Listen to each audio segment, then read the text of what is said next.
Bonjour et merci de recevoir le pain de vie chez vous. Que sera donc cet enfant dont ont été privés Élisabeth et Zacharie à cause de la stérilité?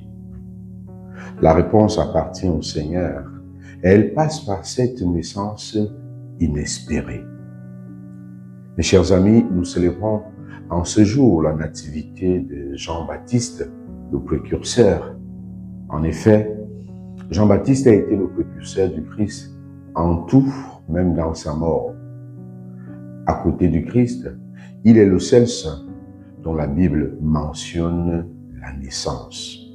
Ceci tout simplement parce que sa naissance a un lien profond avec celle du Christ lui-même. Il fut un témoin du Seigneur par la vie et les paroles. Oui, mes chers amis, la prédication de Jean a consisté à convertir les cœurs à l'accueil du Messie qui devait venir. Quand Dieu intervient, mes chers amis, dans une vie, c'est toujours pour faire du neuf.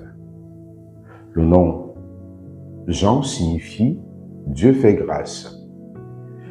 En fait, après plusieurs années de stérilité et d'attente, Élisabeth voit se réaliser pour elle la promesse de Dieu.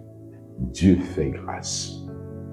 Jean va alors jouer un rôle crucial, préparer le chemin du Seigneur. Sa vie sera consacrée à témoigner de la lumière, à appeler à la conversion. C'est chaque jour, mes chers amis, mes frères et sœurs, que nous avons à nous convertir pour être comme Jean, les témoins du Christ, les témoins de la vérité de l'Évangile, les témoins de l'espérance qui nous habite. Cette naissance de Jean-Baptiste nous dit toute la fidélité de Dieu qui tient toujours à ses promesses. Dieu tient toujours à ses promesses. Il les réalise toujours. Avec le Seigneur, la vie est toujours au rendez-vous. Dieu ne cesse donc pas de faire grâce. Il fait grâce en tout temps. Jean-Baptiste a été une grâce pour Élisabeth et Zacharie, mais aussi une grâce pour tout le peuple qui attendait le Messie.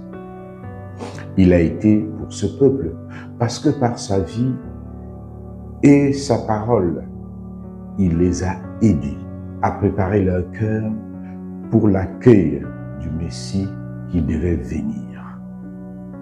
Comme Jean, nous pouvons nous aussi être de celles et ceux qui préparent d'autres à la rencontre avec Jésus. Comme Jean, ne sommes-nous pas appelés à être témoins de la présence vivante de Jésus aujourd'hui? Tout d'abord, en aplanissant le chemin de Dieu dans nos cœurs et en invitant celles et ceux que nous rencontrons ou qui nous rencontrent à faire de même. Telle est notre mission, d'aider ceux qui nous entourent ou ceux que nous rencontrons à accueillir le Messie. Nous devons le faire par nos paroles et par nos actes. Puisse cette journée d'aujourd'hui nous donner véritablement la grâce d'être les témoins du Messie qui vient chaque jour à notre rencontre. À tous et à chacun, nous souhaitons une très belle journée.